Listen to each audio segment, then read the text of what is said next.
Hi friends, welcome to మన ప్రజాకవి ఛానల్కి స్వాగతం. తింటే గారెలే తినాలి, వింటే భారతమే వినాలి అన్నది నాటి మాట. తింటే గారెలే తినాలి, వింటే వేమన గారి పద్యమే వినాలన్నది నేటి మాట. హాయ్ ఫ్రెండ్స్, ఈరోజు వీడియోలో మనం ఒక రాష్ట్రానికి సంబంధించినటువంటి అధికారాన్ని కానీ లేదంటే ఒక దేశానికి సంబంధించినటువంటి అధికారాన్ని కానీ ఎవరికి కట్టబెడితే మన రాష్ట్రం యొక్క భవిష్యత్తు కానీ లేదంటే దేశం యొక్క భవిష్యత్తు కానీ సుభిక్షంగా ఉంటుంది అనేటువంటి విషయాన్ని ఈ వీడియోలో చర్చిద్దాం. ఫ్రెండ్స్, సాధారణంగా ఒక రాష్ట్ర బాధ్యతను కానీ ఒక దేశ బాధ్యతను కానీ ఒకరికి కట్టబెట్టినప్పుడు ఏం జరుగుతుంది? ఆ అధికారంలో ఏ వ్యక్తి అయితే ఉంటాడో ఆ వ్యక్తి యొక్క గుణగణాలను బట్టి ఆ వ్యక్తి యొక్క క్యారెక్టర్ను బట్టి అతని చుట్టూ కూడా అతని క్యారెక్టర్కు లేదంటే అతని గుణగణాలకు దగ్గరగా మ్యాచ్ అయ్యేటువంటి వ్యక్తులనే తన చుట్టూ నియమించుకుంటాడు. అంతే కదా? ఫర్ సపోజ్ మనం చూడండి, మనం ఒకరితో ఫ్రెండ్షిప్ చేయాలి, ఎవరితో చేస్తాం? మ్యాక్సిమం మన గుణగణాలకు లేదంటే మన క్యారెక్టర్కి మన ఆలోచనలకు దగ్గరగా ఉండేటువంటి వ్యక్తులతో మాత్రమే మనం ఫ్రెండ్షిప్ చేస్తాం. ఫ్రెండ్షిప్ అనే కాదు, రిలేషన్ కానీ ఒక అమ్మాయితో కానీ ఒక అబ్బాయితో కానీ లేదంటే మ్యాక్సిమం మనము మన మైండ్ సెట్తో ట్రావెల్ అయ్యే వారితో మాత్రమే మన రిలేషన్ మెయింటైన్ చేస్తూ ఉంటాం. ఎందుకంటే ఎవరు కూడా కావాలని అపోజిషన్ థాట్స్ ఉన్న వాళ్ళని తన రిలేషన్లోకి ఎవరు కావాలని ఎంటర్ చేయరు.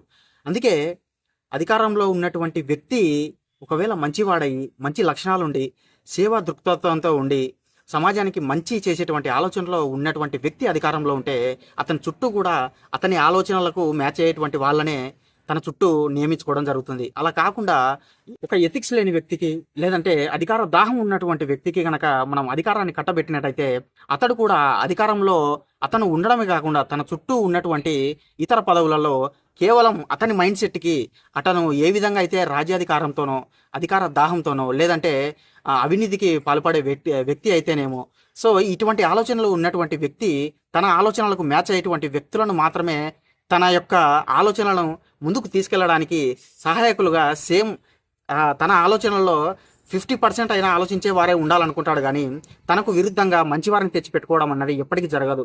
సో మనం అధికారాన్ని ఒకరికి కట్టబెడుతున్నప్పుడు మినిమం ఎథిక్స్ లేదంటే సేవా దృక్పథం, సో ఇటువంటి మంచి పనులు సమాజ హితం కోరేటువంటి వ్యక్తులకు అధికారం కట్టబెట్టడం అన్నది చాలా మేలైనటువంటి పని.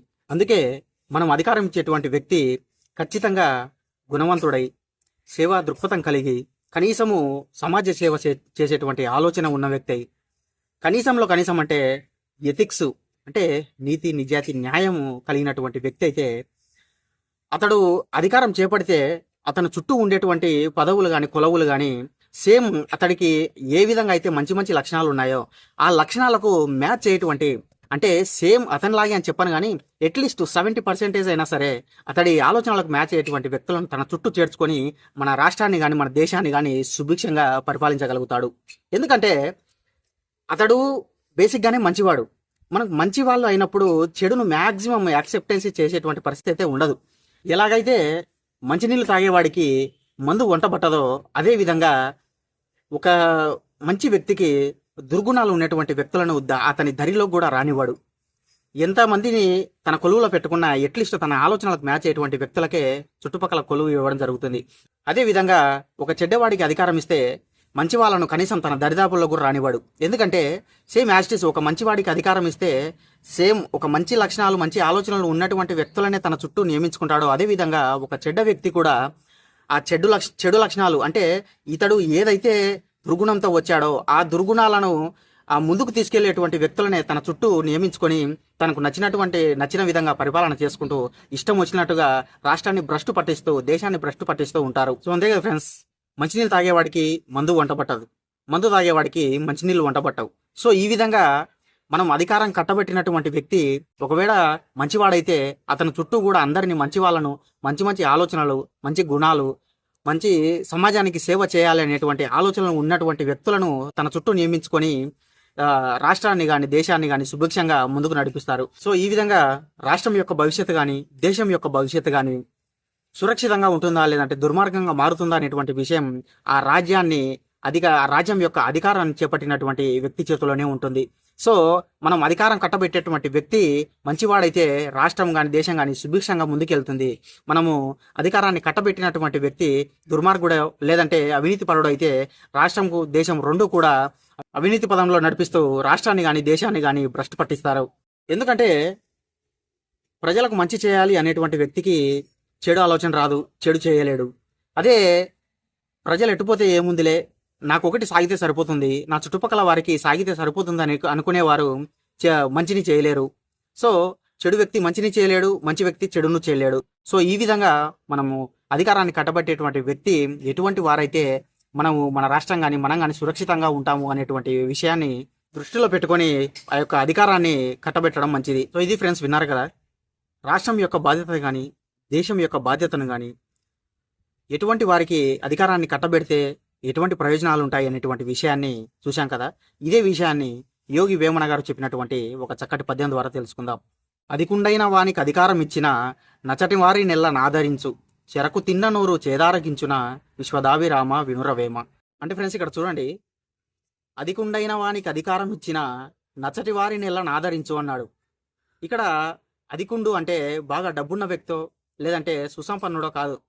ఇక్కడ అధికుడు అంటే సుగుణాలు కలిగినటువంటి వ్యక్తి, సమాజానికి సేవ చేయాలి, పేదలకు మంచి చేయాలి అనేటువంటి ఆలోచన కలిగినటువంటి వ్యక్తి. ఇక్కడ అధికుడు అంటే గొప్పవాడు అని అర్థం, సింపుల్గా చెప్పాలంటే. సో ఎప్పుడైతే ఒక గొప్ప వ్యక్తికి, ఒక మంచి లక్షణాలు కలిగినటువంటి వ్యక్తికి మనం అధికారాన్ని కట్టబెడితే అతని చుట్టూ ఉన్నటువంటి కొలువుల్లోనో లేదంటే పదవుల్లోనో సేమ్ యాజ్ ఇట్ ఈజ్గా అతనికి అధికారం తీసుకున్నటువంటి వ్యక్తికి ఎటువంటి ఆలోచనలు, ఎటువంటి సుగుణాలు, ఎటువంటి మైండ్ సెట్ ఉంటుందో దాదాపుగా 70% అతని ఆలోచనలకు మ్యాచ్ అయ్యేటువంటి వ్యక్తులనే తీసుకొచ్చి ఆ చుట్టూ ఉన్నటువంటి కొలువులు ఇచ్చి, పదవులు ఇచ్చి వారి సహకారంతో రాష్ట్రాన్ని కానీ దేశాన్ని కానీ సుభిక్షంగా ముందుకు తీసుకెళ్తారు అని చెప్పి దాని భావం. అందుకే నచ్చటి వారినెల్లా నాదరించు అన్నాడు. ఇక్కడ నచ్చటి వారు అంటే సేమ్ అధికారంలో ఎటువంటి వ్యక్తి అయితే ఉంటాడో అటువంటి ఆలోచనలు కలిగినటువంటి వ్యక్తులనే ఆదరిస్తాడు అని చెప్పి దాని భావం. అదేవిధంగా 3వ పాదంలో చెరకు తిన్న నోరు చేదారగించున విశ్వదాభిరామ వినురవేమ అన్నాడు.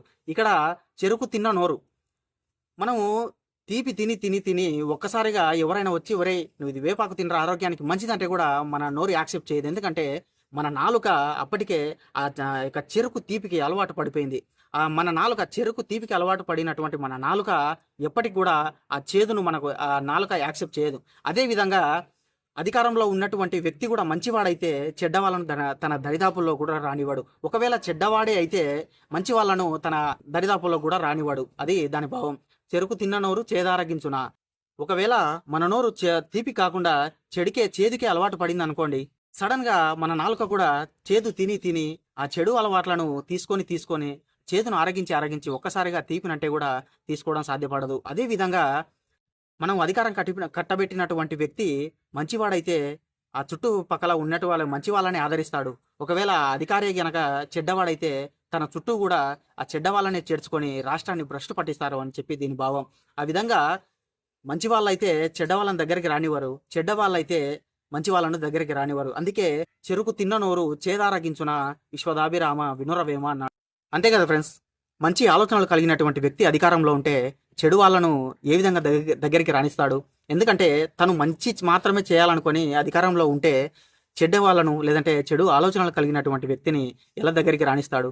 అదే కనుక అధికారంలో ఒక చెడ్డ వ్యక్తే కనుక ఉంటే మంచి వాళ్ళను కూడా తన దరిదాపులకు కూడా రానివాడు. ఎందుకంటే ఇతను చేసేటువంటి చెడు పనులు, అవినీతి పనులు లేదంటే చెడు ఆలోచనలు అన్నటివి మంచి వాళ్ళకు మీరు చూడండి, అసలు మంచి వారికి చెడ్డ వారికి కానీ ఎక్కడ కానీ పొంతన కుదరదు.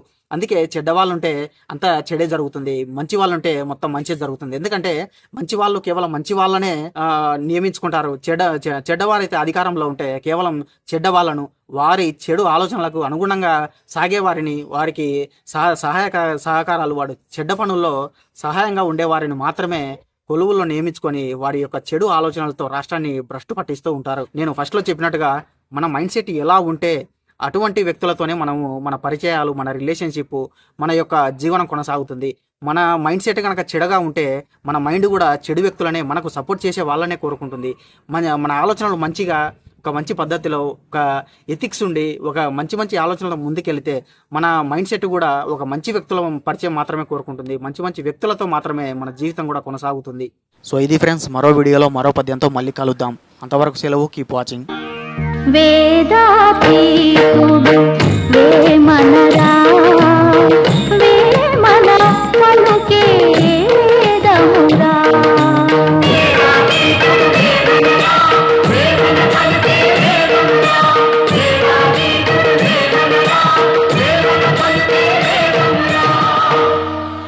ఫ్రెండ్స్, ఈ వీడియో మీకు నచ్చినట్లయితే లైక్ చేయండి, నచ్చకపోతే షేర్ చేయండి.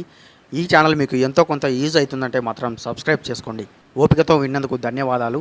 వేమన గారి ఆశీస్సులు ఎల్లప్పుడూ మీపై ఉండాలని కోరుకుంటూ ఇట్లు మీ ప్రజాకవి.